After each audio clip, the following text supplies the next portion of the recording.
Se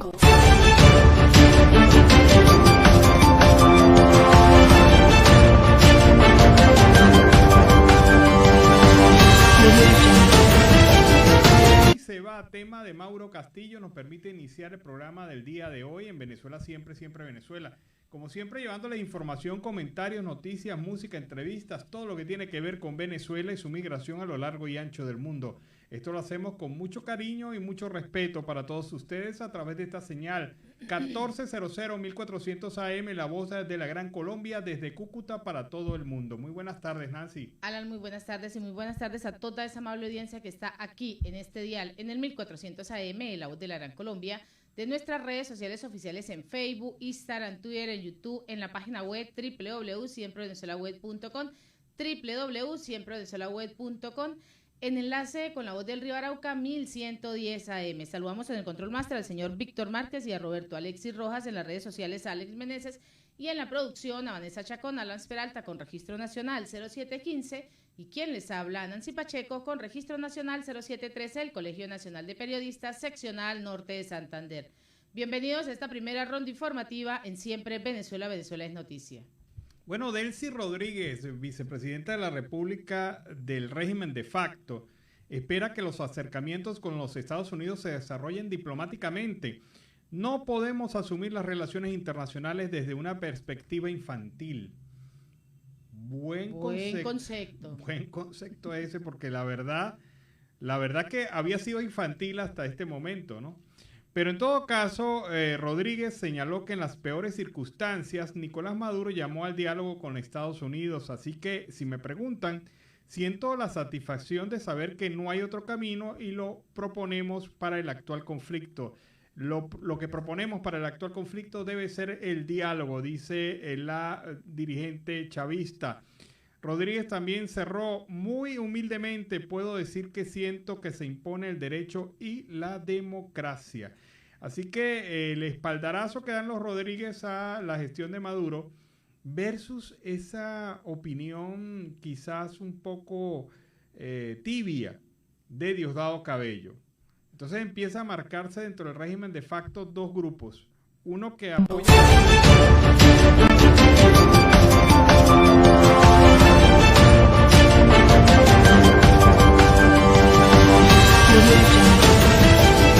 No se puede olvidar tampoco la violación de derechos sistemáticos que se ha hecho durante todos estos últimos años en el país. Así que vamos a ver cómo evoluciona este tema del diálogo, de la concertación, los acercamientos y sobre todo la estrategia nueva de la zanahoria preparada por los Estados Unidos. Y el líder de la mayoría demócrata en el Senado de Estados Unidos, Chuck Schumer, pues ha hablado con el presidente Joe Biden sobre la reunión que mantuvo el día sábado con esa delegación de la Casa Blanca con Nicolás Maduro para llevar a ese encuentro y además desafiar a los venezolanos. Maduro es un mal hombre, es el término que utiliza, ha tratado muy mal a su pueblo y a su país. No me gusta tratar con él. Esto pues es lo que ha afirmado el senador por Nueva York en una entrevista con EFE. Según las informaciones de prensa, el gobierno de Biden pues estudia levantar por parte de las sanciones del sector petrolero de Venezuela que impulsó su predecesor Donald Trump en el año 2017-2021 con el fin de contener los precios de la energía disparados tras la invasión de Rusia a Ucrania. El presidente de Guyana, Irfaan Ali, destacó la ayuda humanitaria que, según dijo, su país está prestando a los venezolanos, que en cerca de un centenar llegaron a la región 2 del territorio suramericano. Además de aclarar que no organizan campos de refugiados, Guyana ha dado una respuesta humanitaria para los migrantes que huyen de la inestabilidad social, económica y política de sus países, dijo el jefe de Estado en un acto conjunto con los mandos de la policía. Ali subrayó que no se organizan campos de refugiados para recibir estos contingentes, sino que se ha optado por una perspectiva humanitaria para atender a los venezolanos. Dijo que además ha habido una tergiversación de la respuesta de Guyana ante los migrantes y aclaró que se están diseñando estrategias de apoyo para las personas que llegan al país del país suramericano. Queremos apoyar sus medios de subsistencia, higiene y salud. Reconocemos que este es un problema grave y también tenemos en nuestras preocupaciones de seguridad. Poco después de la llegada de los venezolanos, se envió a la región un equipo médico, ayuda humanitaria, refugio y comida. los representantes de la Agencia de las Naciones Unidas para Refugiados en Guyana, Philippa Candler, representante de este grupo, reveló que en noviembre del año pasado habían llegado más de 24.000 venezolanos que han emigrado desde ese país en los últimos años. El organismo internacional había expresado su preocupación por la condición de los migrantes indígenas de la etnia Guarao, llegados desde Venezuela. Así que a Guyana también está llegando el tema de la migración forzosa, evidentemente en una menor cantidad, pero debemos recordar que también hay diferencias y una densa selva que hay que atravesar para llegar a las poblaciones en Guyana. Y además se habla inglés, que pudiera ser otro de los frenos culturales para la migración venezolana. Sin embargo, los indígenas guayú buscaron a indígenas de Guyana para solicitarles apoyo en esta situación que está ocurriendo en nuestro país. Y Estados Unidos estaría dispuesto a aliviar esa presión sobre Venezuela si hay pasos concretos en esa mesa de diálogo. Pues así, estaría dispuesto a aliviar esa presión sobre Venezuela si dan pasos concretos en la mesa de diálogo conformada por representantes del gobierno de Nicolás Maduro y la oposición democrática venezolana. Así lo reveló el asesor de la Casa Blanca en Latinoamérica, Juan González, quien formó parte de esa delegación estadounidense que viajó a Caracas el pasado fin de semana. Nosotros dejamos muy claro que si hay pasos concretos en esta mesa de diálogo, nosotros estaríamos dispuestos a aliviar esa presión sobre Venezuela para que se reconozcan esos diálogos y que se lleven pasos concretos en la restauración de la democracia del país. Eso lo ha señalado a través de una entrevista que ha realizado Actualidad Radio. Y no es que las cosas hayan mejorado lo suficiente, así opina la economista, directora de Síntesis Financiera, Tamara Herrera, quien señala que Venezuela cuenta con una población que no tiene seguridad social de ninguna índole, por lo que el país, aunque haya salido de la hiperinflación, no se ha arreglado. No puede considerarse arreglado un país que acumula una población excluida después de haber perdido 75% de su masa operativa a lo largo de 7 años. La gran noticia del 2021 es que se suspendió esa caída en Barrena y además se salió del nivel de la hiperinflación. Esta es una salida que no está asegurada, es decir, que en cualquier momento se puede volver a ella, alertó. De igual forma, señaló que el país afronta un desafío en lo que se refiere a la política económica. El equipo de política económica carga con un gran lastre y su principal desafío es rescatar la credibilidad y consolidarla. Es un desafío difícil de alcanzar porque el legado del intervencionismo exacerbado y sobre la regulación de la economía es muy largo. Pero laissez-faire a la bolivariana, en la retórica, siempre hay un dejo de amenaza y eso es suficiente para que, más allá de las leyes antibloqueo, los avances sean graduales. Es decir, la gente no come coba, está esperando acciones concretas por parte del Estado y sobre todo, una de las cosas que más ha alejado de la inversión y la recuperación económica de Venezuela ha sido la corrupción. Una corrupción masiva, destructiva y que hoy tiene una cantidad superior a 300.000 millones de dólares en la banca internacional, producto de robos y saqueos, especialmente en el sector petrolero venezolano. Y vamos a escuchar al senador Marco Rubio, quien califica a Juan Guaidó como un héroe que ha luchado por Venezuela a pesar de todas las circunstancias y adversidades. Claro. Alejandro Marcano, TV Martí. Buenas tardes, senador, y a los colegas. Bueno, quiero hacer una pregunta más personal, ya que muchas de las inquietudes que tenía ya la han hecho mis colegas. Guaidó y esta decepción de la que hablaba Sergio Novelli, también del venezolano que se siente dentro y fuera del país, con los amigos y la familia de uno adentro y los que están fuera, como perdimos un gran tren, una gran oportunidad. ¿Fue el presidente encargado, Guaidó, una pieza en la que usted personalmente como senador confió para lograr el cese de la usurpación de Maduro o realmente no apostaba a que fuera el liderazgo correspondiente para lograrlo? Mira, yo nunca voy a criticar a Juan Guaidó por dos razones. Primero, porque él está dentro del país y se quedó dentro del país cuando tuvo oportunidad de abandonarlo y ha sufrido a nivel personal enormemente, constantemente siendo perseguido, su vida en peligro y todo lo demás. Nosotros no escogimos a Juan Guaidó. Juan Guaidó era el presidente de la Asamblea Nacional en un momento en que ocurrió una vacancia en la posición de presidente porque era ilegítima la elección de Maduro y bajo la constitución venezolana era la persona que teníamos que reconocer. Bajo esa constitución, no fuimos nosotros. Decirte que yo creo que ha hecho un labor de héroe, ¿no? Porque no es fácil hacer lo que está haciendo, no tenía dinero, no tiene una fuerza de policía, él no tiene ejército, él está simplemente ahí todos los días, se ha quedado dentro del país para seguir eso hacia adelante. Pero en fin, nuestro apoyo no es simplemente para él, es para el pueblo venezolano.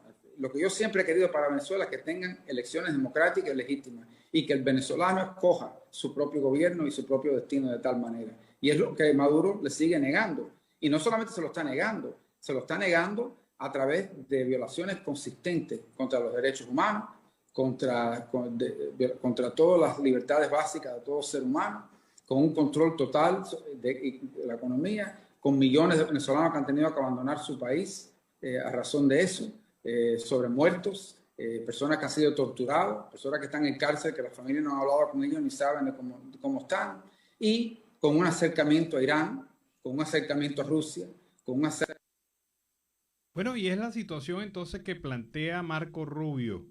Lo califica como héroe a Juan Guaidó y ha tenido que soportar bastante palo Guaidó durante los últimos días, especialmente en redes sociales donde se hace burla de él por la situación que ha ocurrido con la presencia de los norteamericanos en esta reunión con Maduro. Y en otro orden, la Organización de las Naciones Unidas para la Alimentación y la Agricultura, FAO, advirtió que la invasión de Ucrania por parte de Rusia amenaza con agravar la inseguridad alimentaria en todo el mundo debido al papel de ambos países como gigantes exportadores de cereal y de fertilizante. Las perturbaciones de la cadena de suministros y la logística de producción de cereales y semillas de Rusia y de Ucrania, así como las restricciones de las exportaciones rusas, tendrán importantes repercusiones para la seguridad alimentaria. Esto pues es lo que ha afirmado el director de la FAO. También la FAO se basa en que tanto Ucrania como Rusia son grandes exportadores de cereales, también tienen los fertilizantes usados en el campo y es casi en medio mundo. Rusia es el mayor vendedor de trigo del planeta, mientras que Ucrania es el quinto, y ambos proporcionan el 19% del suministro de cebada, el 14% de trigo, el 4% del maíz del planeta y venden un 52% del aceite de girasol. El gobierno de Aruba extendió hasta el próximo mes de junio el cierre de sus fronteras con Venezuela. La información fue anunciada por la Organización de Aviación Civil Internacional. El abogado aeronáutico Rodolfo Ruiz informó en sus redes sociales que la prohibición se extendía a todos los vuelos de pasajeros, carga, correo y de aviación general provenientes de y con destino a Venezuela. 16% de la población de la isla de Aruba, es decir, 106,000 habitantes, está formada por migrantes venezolanos que han viajado a ese país huyendo de la crisis económica, política y social que afecta a Venezuela, según un informe del Plan Regional de Respuesta para Refugiados y Migrantes de Venezuela publicado en abril de este año. La situación se repite en Curazao. En esta isla del Caribe, con 157,000 habitantes, 10% de la población equivale a la diáspora venezolana. La Agencia de las Naciones Unidas para los Refugiados estima que para finales del 2022, los países de la subregión Caribe, conformada por Aruba, Curazao, República Dominicana, Guyana y Trinidad y Tobago, cobijarán por lo menos 230,000 venezolanos. Y avanza el proceso de selección de los nuevos magistrados del Tribunal Supremo de Justicia, siguiendo los lineamientos de la nueva ley del Tribunal Supremo, aprobada por la Asamblea Nacional, controlada por el oficialismo, cuestionada en su constitucionalidad ante el mismo Poder Judicial. Y al día de hoy el diputado Guasipé Alexandro, presidente del Comité de Postulaciones Judiciales, informó que el proceso de evaluación y recepción de evaluación de la impugnación generó una nueva lista de 271 postulados a integrantes del Tribunal Supremo de Justicia que avanzaron en una segunda fase. Se recibieron inicialmente 434 postulados a magistrados que generaron 535 postulaciones en todos los cargos a escoger. José Gregorio Correa, vicepresidente de la instancia, dijo que se realizó una evaluación totalmente exhaustiva y que las decisiones de los evaluadores ha sido por unanimidad. No hemos tenido la más mínima diferencia en cuanto al análisis de cada uno de estos venezolanos juristas que irán a una segunda fase. Correa también enfatizó que los 271 postulados que pasaron el primer filtro fueron sometidos al más riguroso escrutinio y revisión de todas sus credenciales. Ahí es donde están hablando. Alan decía que Hernán Ezcarra y su hijo Elvis Amoroso son candidatos a magistrados del Tribunal Supremo de Justicia. Bueno, pero debemos recordar que ayer mismo se introdujo ante la Sala Constitucional una demanda de nulidad de la ley que le da vida a este proceso de selección y ampliación y reforma del Tribunal Supremo de Justicia en Venezuela. Vamos a esperar a ver cómo evoluciona también esto, porque en extremis pudiera paralizarse el mismo proceso, porque sabemos que hay magistrados del Tribunal Supremo de Justicia inconformes con el proceso que se está realizando. Así que la vida te da sorpresas. Sorpresas te da la vida. Hay que esperar un poco, porque a lo mejor se hace una votación en sala plena y resulta que salen sorpresas. Bueno, fue desmentida la venta del Hotel Meliá en Caracas. A través de un comunicado, el grupo Meliá Hotels International desmintió la venta de su hotel en Caracas.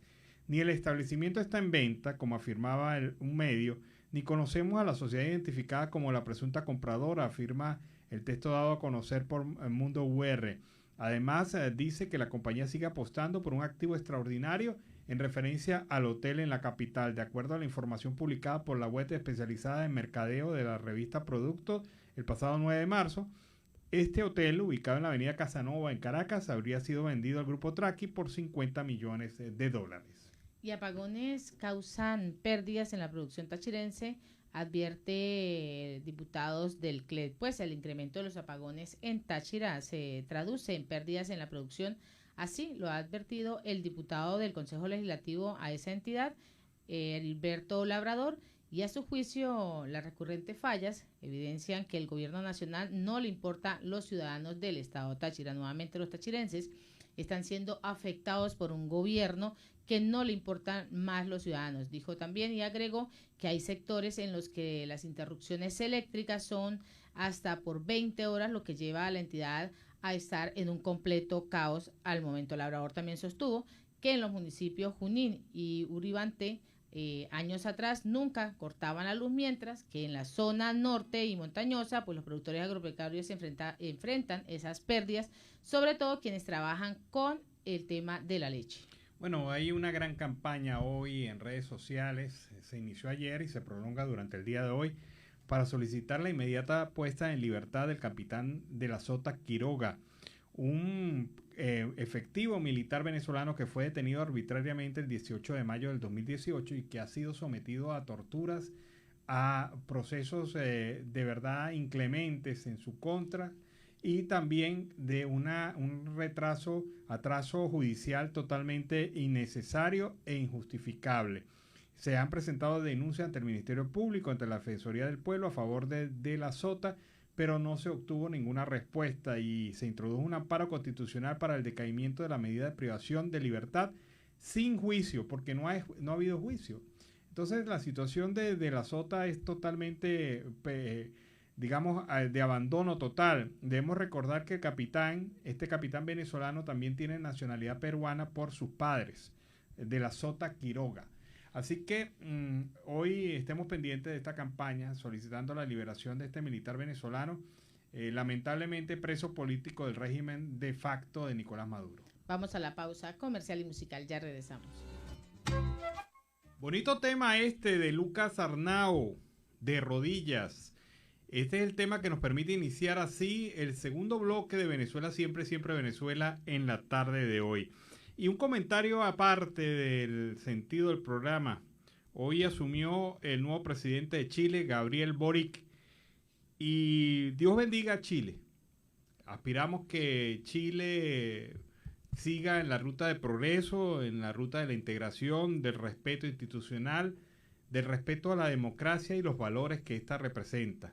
Vamos a ver cuál es la política que va a traer el presidente Boric a Chile en materia migratoria, y sobre todo cómo va a ser esa integración socioeconómica, socioproductiva de los venezolanos que se encuentran en Chile. Chile tiene la ventaja, imagínense ustedes, de haberse llevado el lomito de la migración, pues prácticamente la mayor cantidad de profesionales de primer nivel venezolanos se fueron para Chile, como otros se fueron para Estados Unidos y otros están en España.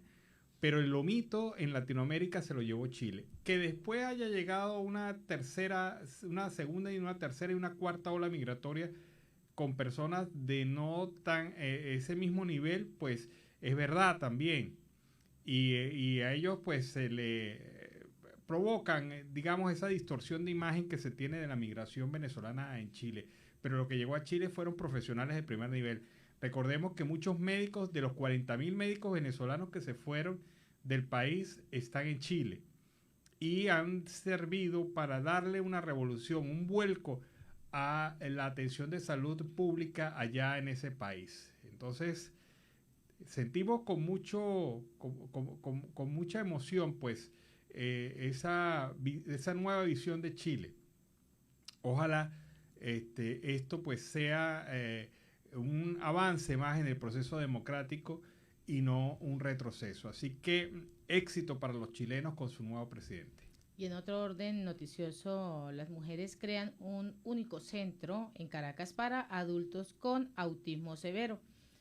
Pues la cruzada de Andreina Feo por garantizar espacios amigables para personas con trastornos de espectro autista comenzó cuando su hija Gabriela fue diagnosticada con autismo severo.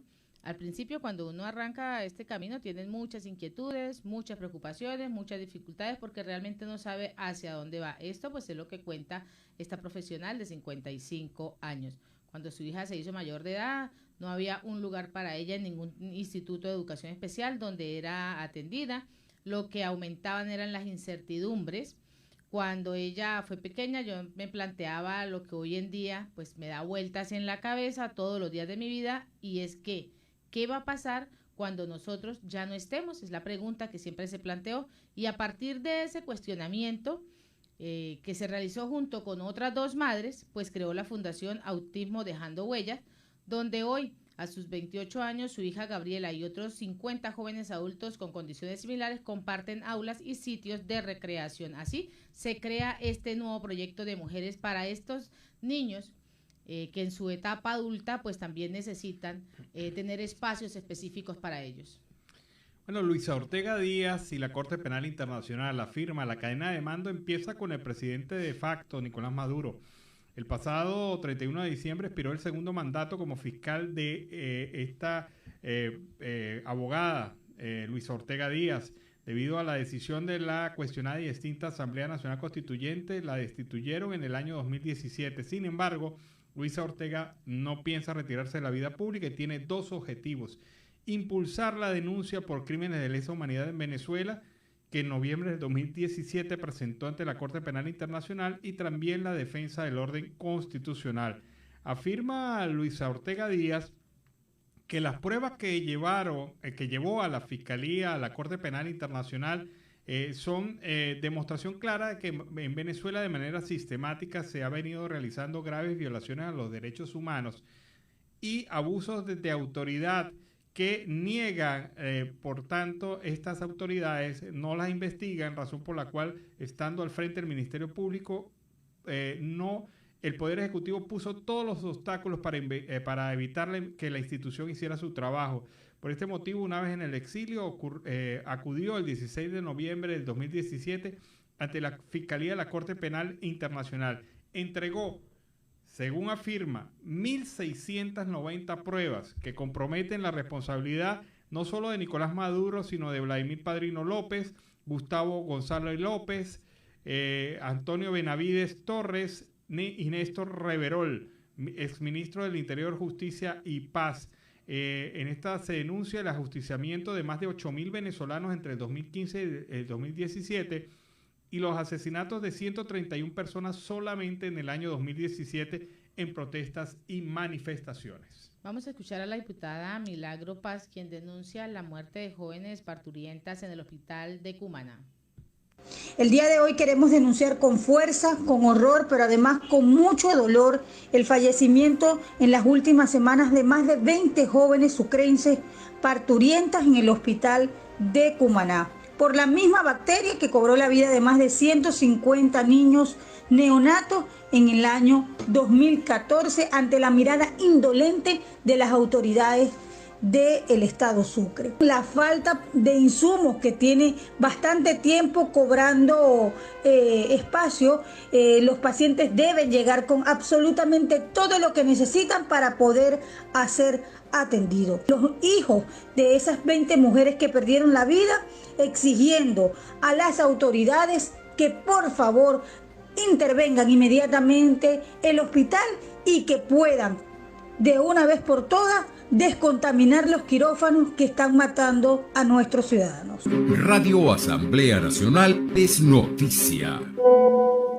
Grave esta situación y no es la primera vez que se presenta en ese mismo hospital.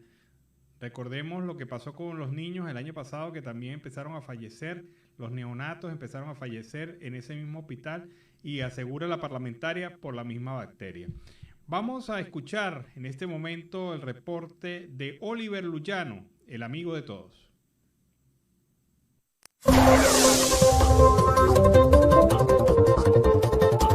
¿Qué tal, amigos de Siempre Venezuela? Desde esta zona de frontera, desde Arauca, les saluda el amigo de todos, Oliver Luyano, guariqueño y de Saraza. Mis amigos, y en este contacto presentamos las noticias hasta este momento en Arauca. Por cierto que Arauca logró la inmunidad de rebaño, alcanzó el 70% de vacunación con esquemas completos contra el COVID-19. El alcalde de Arauca, Edgar Tobar, dijo que llegar al 70% de vacunación en segundas dosis es el resultado de un arduo trabajo en equipo realizado tanto en el área urbana como rural. Llegamos, agregó el alcalde, llegamos a la inmunidad de rebaño, hecho que nos permite quitar los tapabocas en espacios públicos como parques y avenidas, pero sin bajar la guardia en la estrategia de vacunación. Así lo dijo el alcalde Edgar Tobar y también el gerente de la S, Jaime Alvarado y Castilla, Zaira Godoy, manifestó que los equipos vacunadores han trabajado arduamente por lograr el objetivo que hoy se da a conocer. En la actualidad mantenemos los puntos de vacunación establecidos para que la gente continúe en su proceso de vacunación. Por su parte, César de la Hoz, secretario de Salud, expresó que seguirán las brigadas de salud en los barrios y veredas, donde aparte de prestar medicina general, se lleva todo el tema relacionado con la vacunación. Ha sido todo un éxito la brigada de vacunación, porque muchas veces las personas no pueden acceder a los sitios y así les facilitamos ese proceso. Así, bueno, Arauca ha llegado a ese 70% que garantiza que no es necesario el uso del tapabocas en espacios abiertos. Sin embargo, si contrastamos con la situación de Venezuela, la pregunta que nos hacemos, ¿llegó el momento de quitarse el tapaboca en Venezuela? Pues la infectólogo Patricia Valenzuela reitera que los venezolanos no pueden dejar de usar la mascarilla y advierte que por el conflicto en Ucrania incluso puede surgir una variante nueva del coronavirus SARS-CoV-2. En una trinchera no hay medidas sanitarias ni tampoco tapabocas. La prioridad son otras. Es el escenario perfecto sin medidas y sin vacunas. Esto lo dice la infectóloga por el tema de la confrontación bélica en Ucrania, que ha tomado pues fuerza y por supuesto que en una guerra la gente no está pendiente del tapabocas ni tampoco del distanciamiento social. El tapabocas llegó a Venezuela antes que a otros países, agrega. La Gaceta Oficial del 11 de junio del 2020 ordenó el uso obligatorio de la mascarilla y estableció el uso correcto. Debe cubrir nariz y boca. Se debe colocar cada vez que se salga del lugar de la residencia. Y nosotros recordamos aquella instrucción que dio Maduro con respecto al uso del tapabocas, que se hizo viral. La gente lo tomó como un chiste porque realmente no sabemos si fue intencional o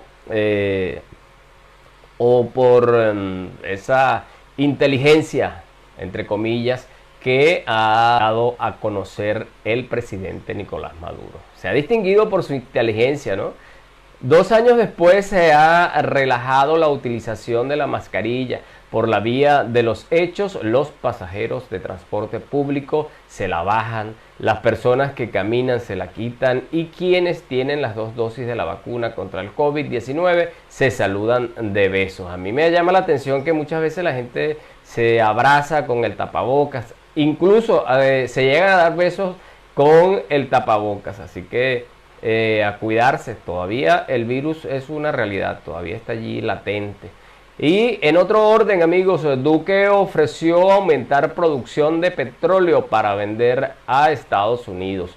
Tal como lo han señalado los medios nacionales e internacionales, Duque fue recibido por el presidente Biden en una reunión que alcanzó por lo menos unos 35 minutos, pero que fueron suficientes para compartir algunas impresiones. Duque ofreció aumentar la producción de petróleo para vender a Estados Unidos.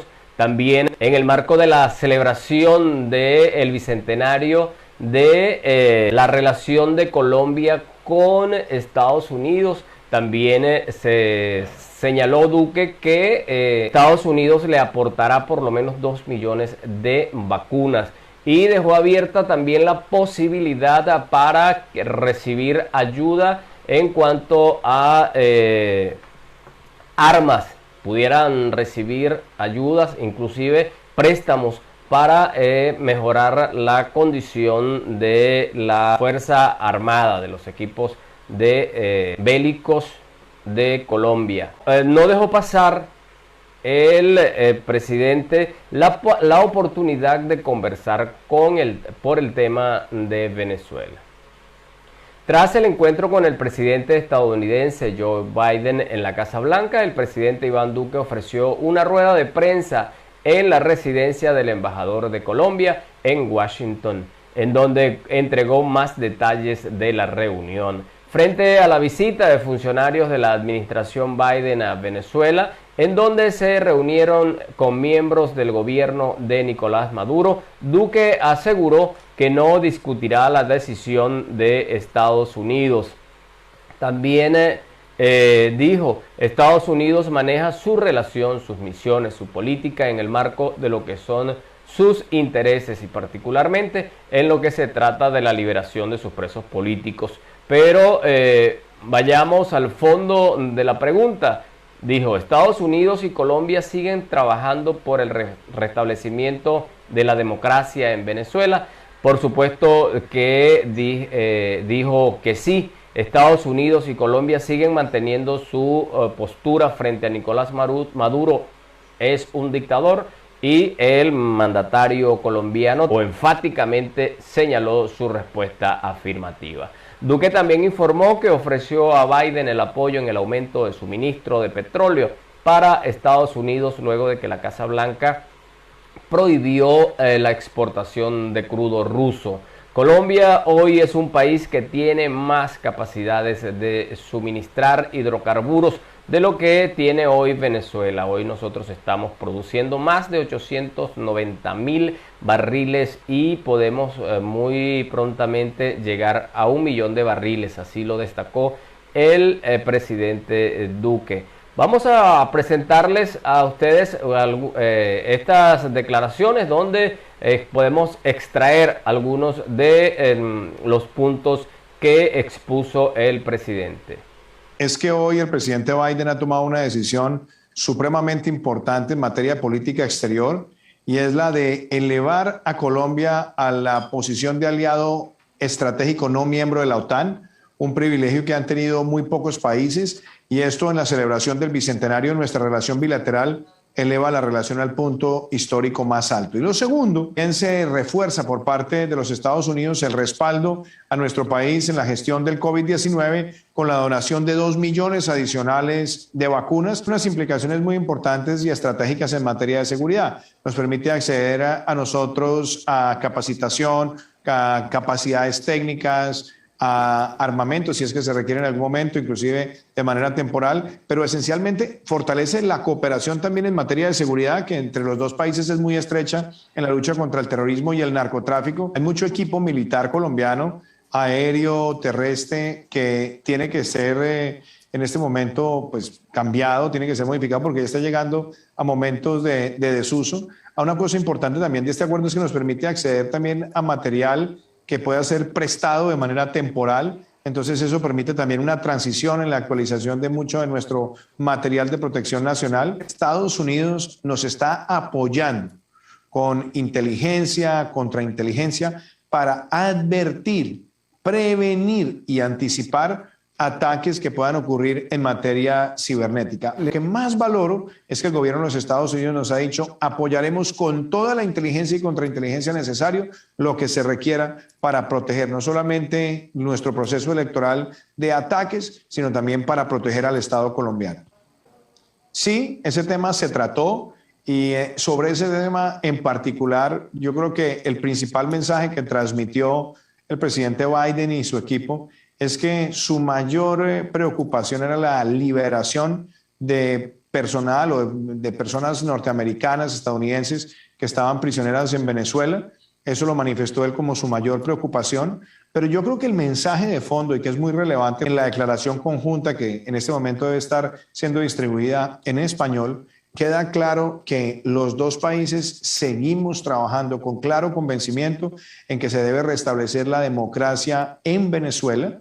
Y frente a la manera en la que nosotros aproximamos lo que ocurre en Venezuela y al tipo de régimen que hay en Venezuela, el mensaje también es claro, es diáfano y es el mismo. Allá hay una dictadura y allá se requiere rápidamente el restablecimiento de la democracia. Y en lo que tiene que ver con nosotros, es muy importante también decirlo, nosotros no vamos a cambiar en absolutamente nada nuestra postura frente al régimen dictatorial de Nicolás.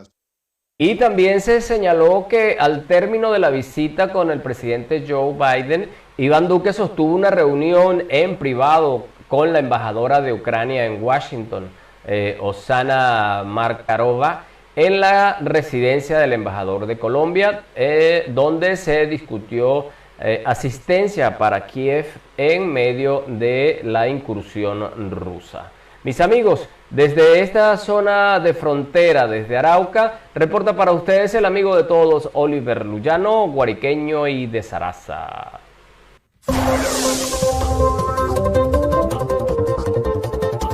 Este fue el reporte de Oliver Luyano desde el Arauca Binacional. Con esta información nos vamos a la pausa comercial y musical del momento y al regreso seguimos acá en Venezuela Siempre, Siempre Venezuela. Vaya, qué bueno esto, a esta hora en Venezuela Siempre, Siempre Venezuela.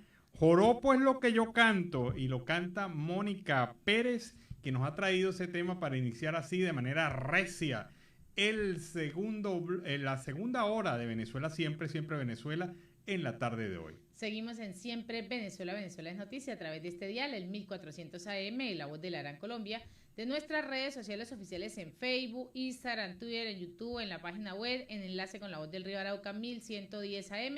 Y en esta segunda hora se incorpora Radio Delfín 1060 AM. Saludamos en el Control Master a Robinson Cárdenas, a nuestro corresponsal Carlos Uzcategui Miura y a toda esa amable audiencia que está ahí, pegadita, pegadita. Continuamos con más información.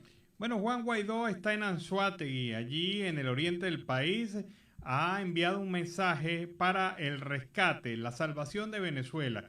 Se ha reunido con líderes de los estados orientales de Venezuela para la organización de acciones que pretenden llevar este mensaje a todo el país, a todos los venezolanos. Desde el oriente del país, nuestro mensaje, junto a líderes que no se rinde, es que aquí estamos y vamos a estar, dice Juan Guaidó. El llamado es a la lucha por condiciones para elecciones presidenciales y parlamentarias libres y justas lo antes posible, dice el presidente encargado de Venezuela.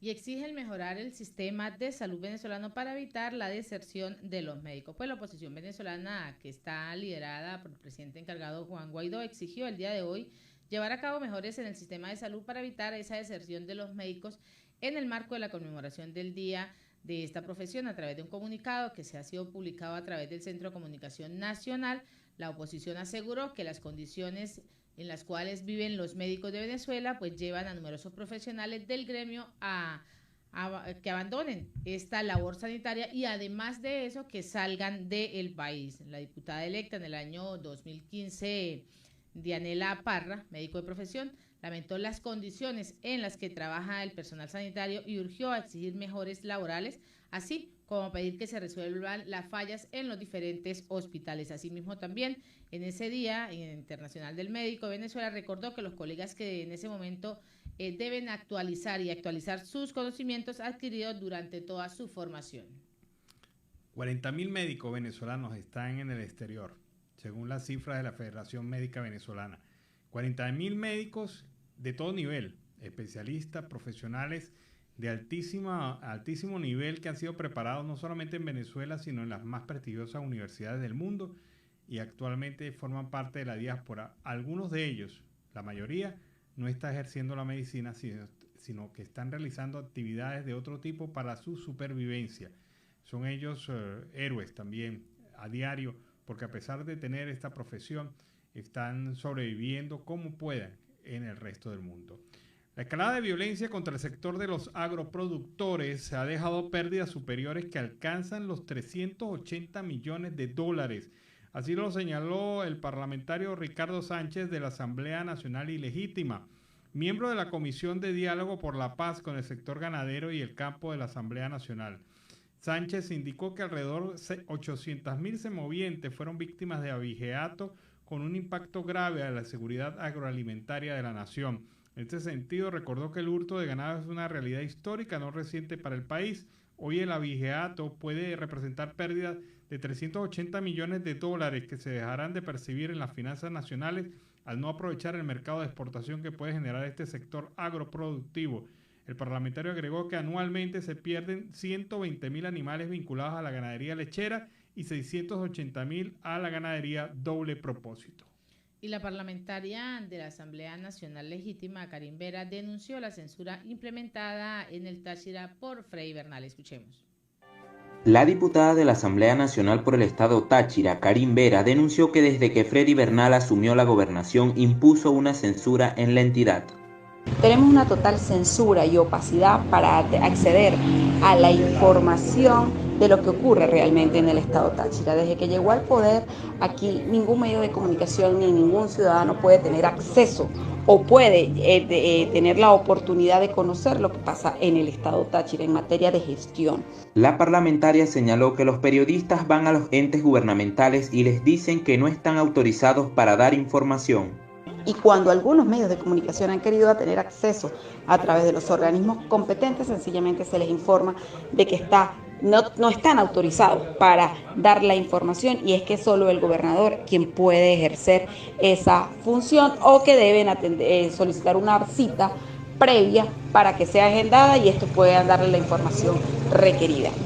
¿Qué esconde? ¿Cuál es el problema de que el ciudadano común, de que los medios de comunicación y que los factores políticos podamos tener la información de primera mano más? Vera enfatizó que es sumamente grave y delicado cómo se pretende hacer de la censura una imposición normal.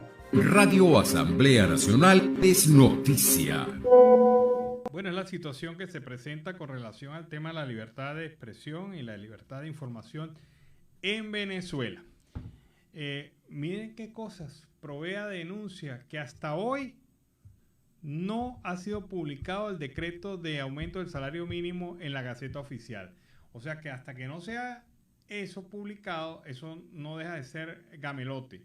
O sea, no ha sido publicado, por lo tanto no es ley. Y como no es ley, nadie está obligado a pagar este incremento salarial de $1.5 a $29 anunciado por el presidente de facto Nicolás Maduro el pasado jueves 3 de marzo. 11 de marzo y todavía el decreto no está publicado, a pesar de que Delcy Rodríguez dijo ayer que esto iba a ser efectivo a partir del 15, pero recordamos que la Gaceta se publica 2 veces por semana. Así que el efecto de ley que de esto debe tener en Venezuela no será efectivo, sino hasta, si es que se acuerdan, el próximo miércoles. Y a esta hora, en Siempre Venezuela, siempre vamos con el reporte de nuestro corresponsal, Carlos Uzcategui, el Miura.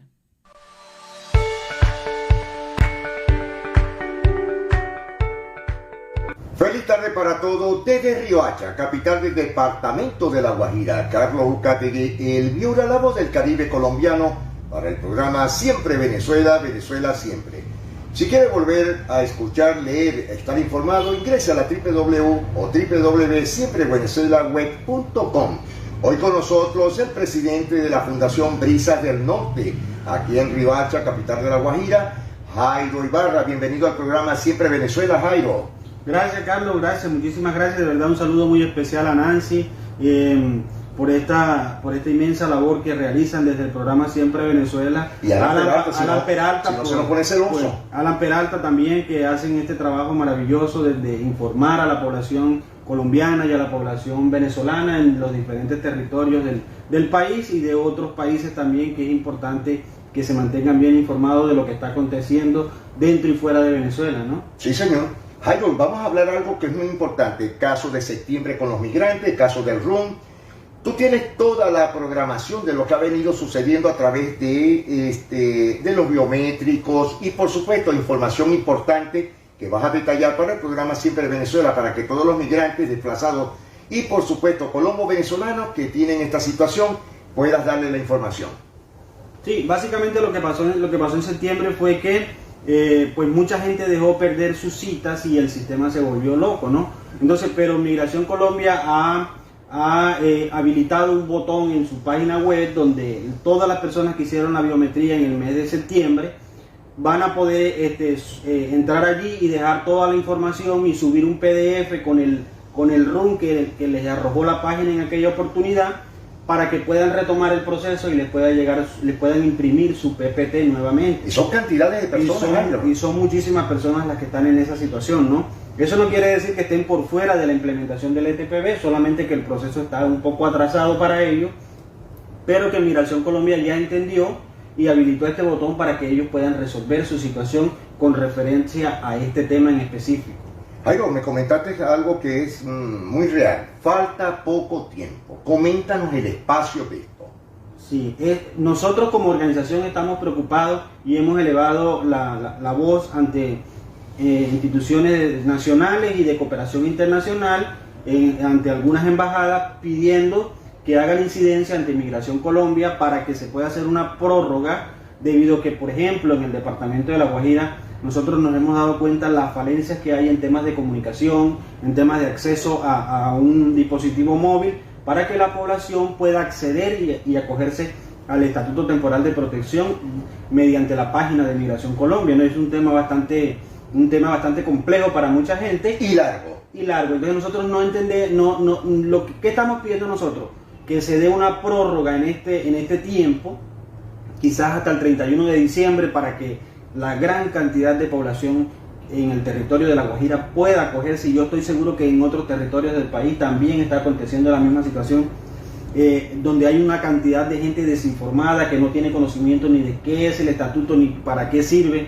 Entonces es importante que... Aquí hay personas que tienen más de 5 años que no saben que este proceso existe. Totalmente, ni siquiera saben. Cuando tú le hablas del estatuto, te preguntan qué es eso, para qué sirve, porque no tienen conocimiento, porque viven en una ranchería, porque han estado metidos en una finca. O están simplemente en la cordillera. Exactamente, y no se han enterado de cómo ha sido el proceso y de qué y para qué sirve este proceso. Hay otra información sobre esto que quiero referirme. Siguen entrando migrantes venezolanos a Colombia. ¿Cómo estará la situación de ellos como migrantes y con la acogida del PPT?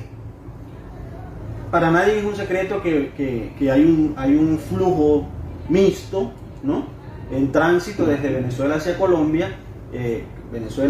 Colombia es un puente también para ir a otros países del Caribe o de Latinoamérica, pero está llegando muchísima población en esta oportunidad porque quieren que sus hijos estudien, porque ven una oportunidad en la implementación del ETPB, porque la situación en Venezuela con el tema del dólar no es fácil para que las familias puedan acceder a los servicios básicos necesarios allá en Venezuela.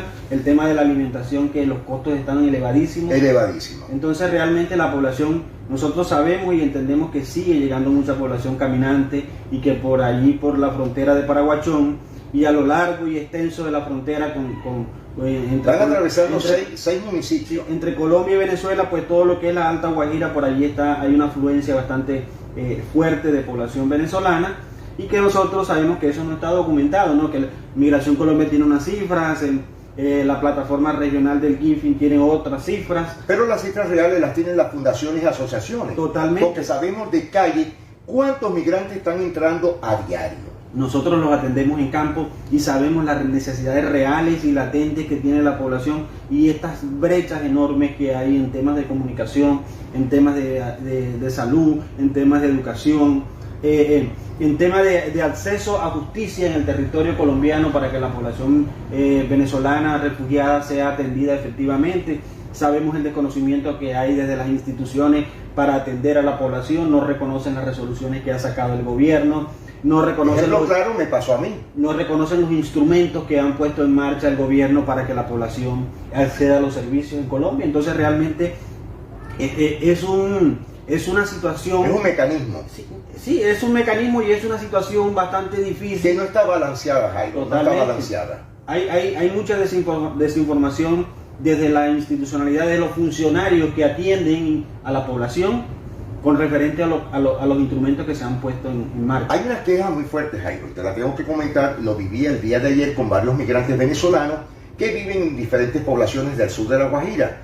En el caso de la apertura de cuentas bancarias, ya uno de ellos la vio con el nuevo carnet, el plástico, como lo están conociendo los venezolanos, pero no saben cómo introducir las claves. La propia banca no les está explicando absolutamente nada. Les entregan la tarjeta, pero no saben cómo empezar a digitalizar el dinero y hacer inversiones.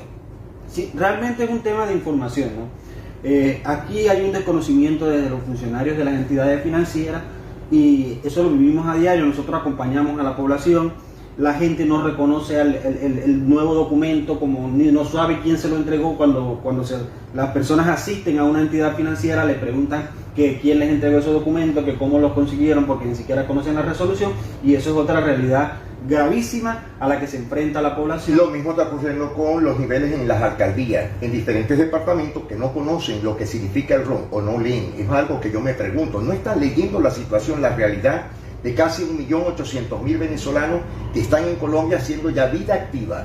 Totalmente, y por ejemplo, ¿no?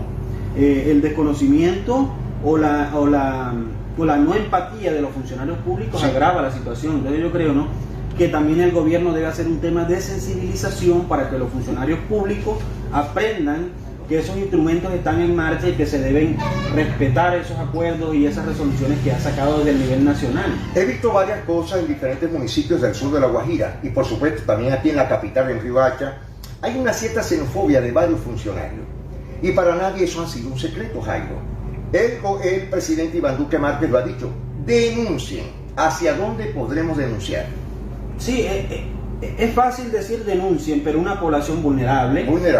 Una población que vive en la calle, una población que a duras penas consigue para comer, una población que no tiene una estabilidad económica, ni emocional, ni laboral. Entonces realmente es una población demasiado vulnerable que les da miedo denunciar. Hay temores, hay miedo. Exacto, les da miedo denunciar, y más si es un funcionario público y en el diferente rango o nivel en el que esté ese funcionario. Entonces realmente decirle a una población vulnerable como la población migrante venezolana que vaya y denuncie a un funcionario público es una situación muy difícil. Muy difícil, pero igual les está pasando a los retornados y a los desplazados que son colombianos, que vienen y buscan ayuda en las fundaciones colombo-venezolanas.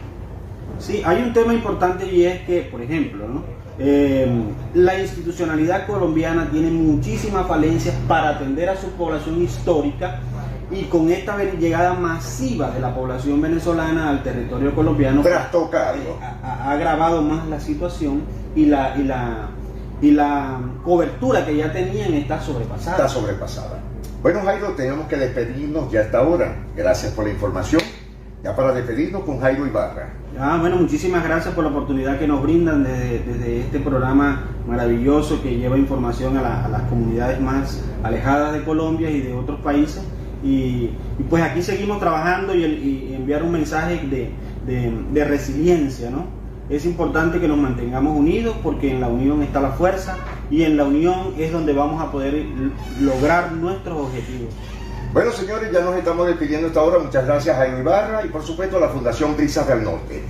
Señores, nos despedimos, será hasta mañana. Carlos Ucate y el Miura, la voz del Caribe colombiano para el programa Siempre Venezuela, Venezuela Siempre. Mil bendiciones para todos. Bueno, fue un reporte de Carlos Uzcategui y el Miura desde La Guajira Binacional, y con este reporte nos vamos a la pausa comercial y musical del momento y al regreso seguimos acá en Venezuela Siempre, Siempre Venezuela. Bueno, seguimos acá en Venezuela Siempre, Siempre Venezuela, llevándoles más información. Griselda Sánchez de Forvisi, la organización Forvisi, que trata de los temas de la educación, manifestó su desacuerdo en esta visión que se tiene del país, que se puede avanzar en la educación sin los maestros. Los maestros son fundamentales. Sin maestros no hay escuela ni educación. Y para cuidar la educación hay que cuidar los maestros. A diferencia del régimen, muchos estamos aterrados ante la falta de relevo de profesionales del área educativa. ¿Qué está ocurriendo? Según Griselda Sánchez de Fonvisi, está ocurriendo lo siguiente. La matrícula en la carrera de educación del Instituto Universitario Jesús Obrero, centro educativo adscrito a Fe y Alegría, disminuyó. En el año 2017 tenían 5.000 estudiantes y este año tienen 225 estudiantes que son formados y capacitados para ser educadores. Esto está ocurriendo también en la UPEL, en donde ha disminuido la inscripción para carreras educativas en 73%, en la UNIMED 82% ha sido la caída, en la Universidad Central de Venezuela 65% y en la UCAP 66%. Estas universidades todas redujeron drásticamente la matrícula para la carrera de educación.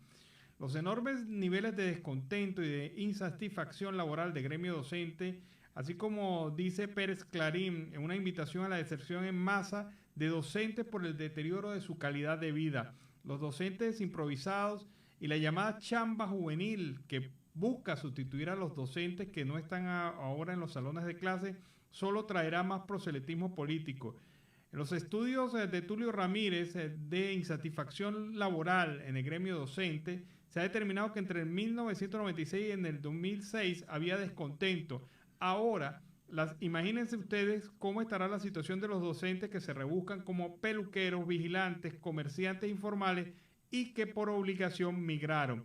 Señala Griselda Sánchez que le entristece los resultados de una investigación seria como la realizada por el respetable profesor Tulio Ramírez, con el hallazgo de que hay un 72% de insatisfacción laboral en los maestros por falta de reconocimiento profesional. Así que sigue disminuyendo el tema de los docentes, no solamente los que se han ido del país por buscando mejor calidad de vida, sino que en las aulas no se están formando la necesaria generación de relevo docente para el país.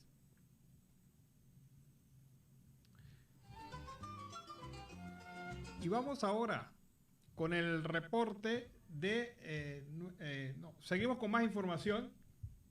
O ya tenemos listo el reporte de nuestro compañero en deportes, el Toto. ¿Ya está listo? Bueno, vamos entonces a ver vamos a ver entonces el reporte de Oliver. Veamos entonces el reporte de Oliver Luyano, el amigo de todos.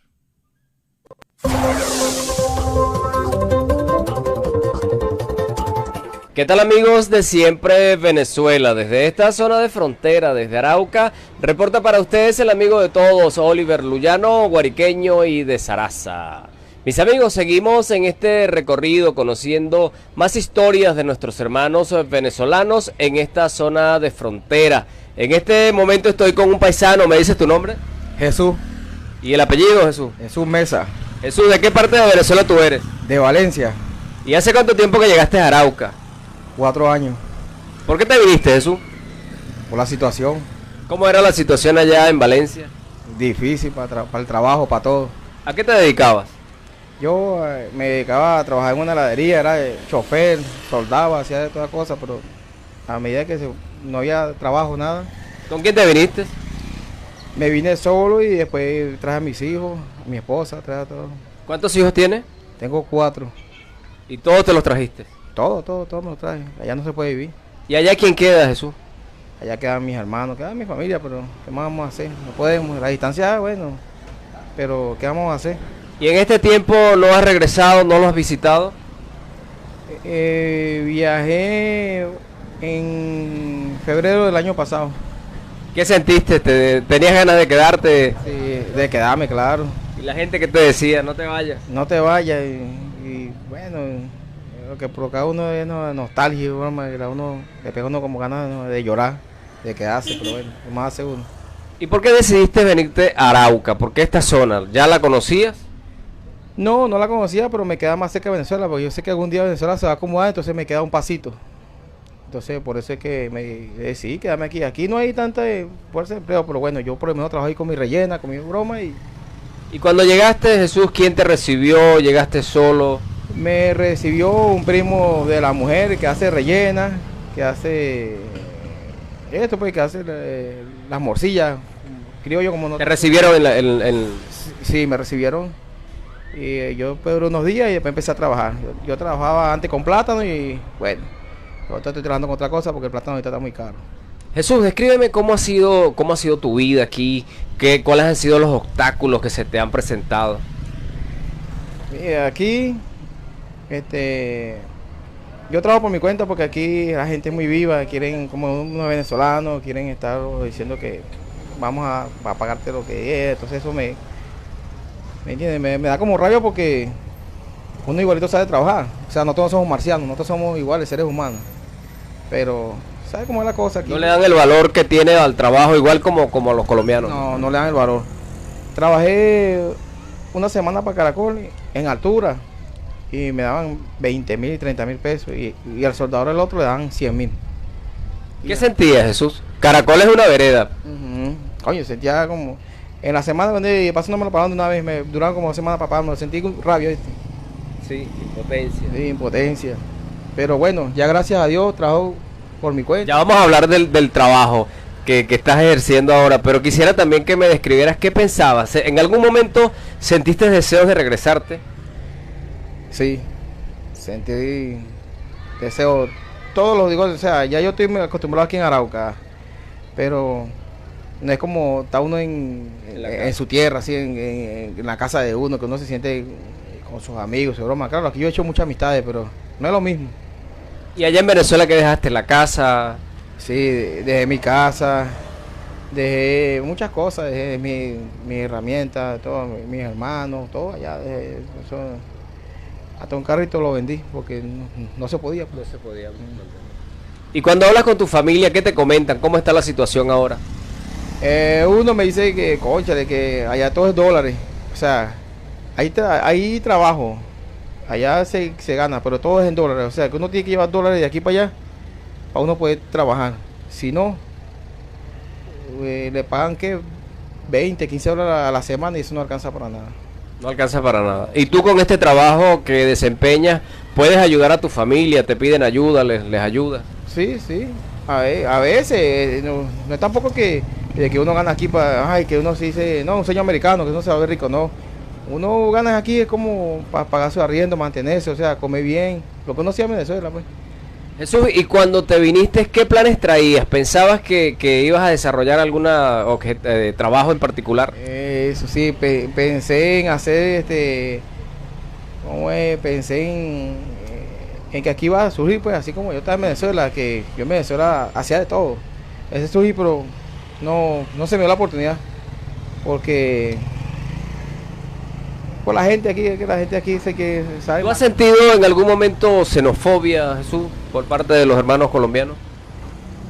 Bueno, aquí, rechazo, como en todos lados. Pues yo estuve en Perú un año y me vine para acá después y rechazo así como en todos lados. O sea, nunca me han tratado mal, pero poco, o sea, porque es xenofobia. Jesús, ¿qué hiciste en Perú? ¿A qué te dedicabas allá? En Perú trabajaba construcción, allá sí me iba bien. ¿Se ganaba bien? Sí, se gana bien todavía porque tengo primos allá, tengo familia y se gana bien en Perú. ¿Y por qué te regresaste? Porque estaba mi esposa aquí, ya yo le dije que se viniera para acá, entonces como estaba la mamá aquí, estaban todas aquí, entonces ya no se quiso ir para no dejar a su mamá sola, entonces bueno, yo me quedé pues. Pero no tienes planes de irte nuevamente a Perú. Ahorita no, todavía no. Ahora, Jesús, coméntame ahora sí a qué te estás dedicando, qué haces. Ahorita, como lo que te dije hace rato, vendo rellena, vendo, o sea, frito, pues vendo frito, vendo... Lo que allá en Venezuela es morcilla. Morcilla, exactamente. ¿Y cómo recibe la gente ese trabajo que tú haces? Bien, gracias a Dios. Me dice que queda bueno, que, o sea, todo lo que hago todos los días lo vendo. Jesús, ¿y quiénes son tus clientes? ¿Venezolanos, colombianos? Venezolanos y colombianos. Tengo bastante, más que todo colombianos.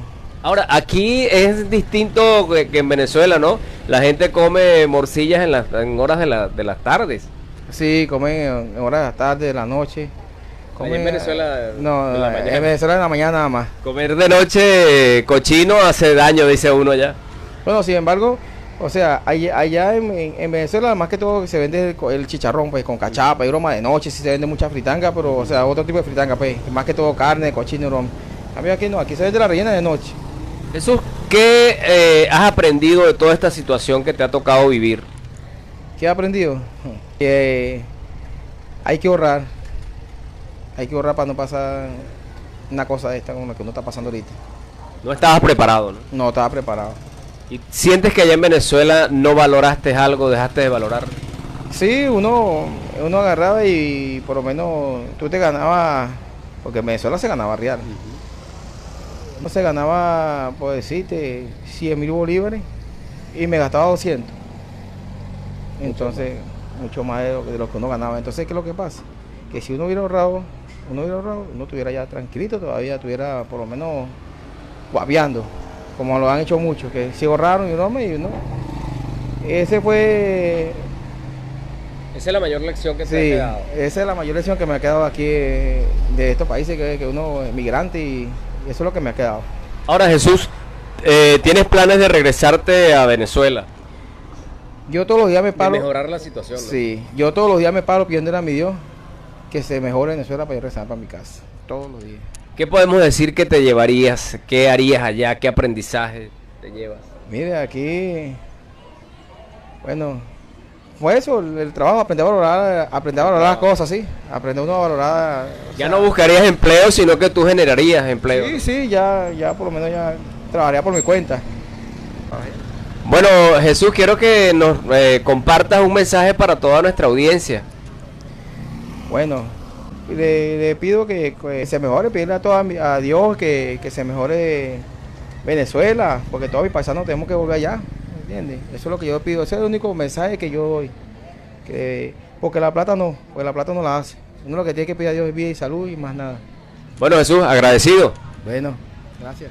Bueno, mis amigos, esta historia de nuestro hermano Jesús de allá de Valencia, que recorre las calles de Arauca con su bicicleta, con su cargamento de morcillas para ofrecerle a su clientela. Mis amigos, desde esta zona de frontera, desde Arauca, reporta para ustedes el amigo de todos, Oliver Luyano, guariqueño y de Zaraza.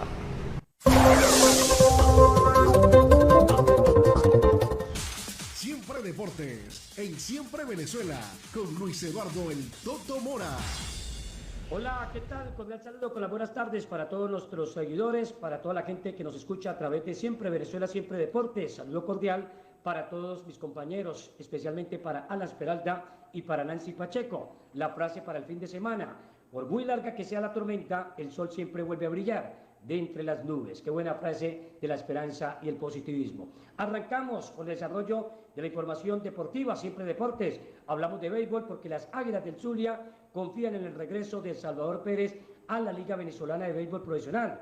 Las Águilas del Zulia hicieron una operación arriesgada al intercambiar 4 de sus jugadores por 3 que hoy están en el equipo de Tiburones de La Guaira, siendo una de estas adquisiciones Salvador Pérez, que no toca el béisbol venezolano desde hace 8 años. Hace rato está en el béisbol del exterior. El hoy receptor de los Reales de Kansas City es uno de los venezolanos con mejor presente en las grandes ligas, siendo uno de los principales o una de las principales figuras de su equipo. El hombre que actúa para el Kansas ha jugado 10 temporadas, ha logrado, ojo con las cifras, logrando 7 llamados al All-Star MLB, 5 guantes de oro y un premio a más o al jugador más valioso de la Serie Mundial realizada en el año 2015. Así que todo está dicho para que se levante el nivel todavía más con la llegada de Salvador Pérez, que ha actuado solo 2 temporadas, 2012-2013, en la Liga de Venezuela.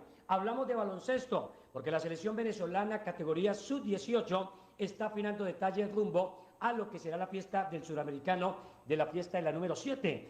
Cada vez resta menos para el Campeonato Suramericano Sub-18, que se realizará desde el próximo 21 al 26 del mes de marzo, y ya la preselección nacional Sub-18 masculina se encuentra en la recta final de su preparación. La selección es dirigida por el profesor Ronald Guillén, quien viene preparándose en el gimnasio con todo ese grupo de jugadores en el gimnasio José Joaquín Papacarrillo, en el estado de Miranda, y ya prácticamente está en la fase decisiva para tener el grupo total ya escogido y los que van a hacer presencia, reitero, en este campeonato suramericano categoría sub-18 en la rama masculina. Y también cerramos con el tema del fútbol, porque Metropolitanos, en su segunda intervención de Copa Suramericana consecutivamente, ganó de visitante sobre Estudiantes de Mérida en el primer juego en la primera fase de la Copa Suramericana 2022, con marcador de 2-0 en favor del visitante. Metropolitano arrancó con paso firme frente a Estudiantes, camino a clasificarse al siguiente fase de Copa Suramericana.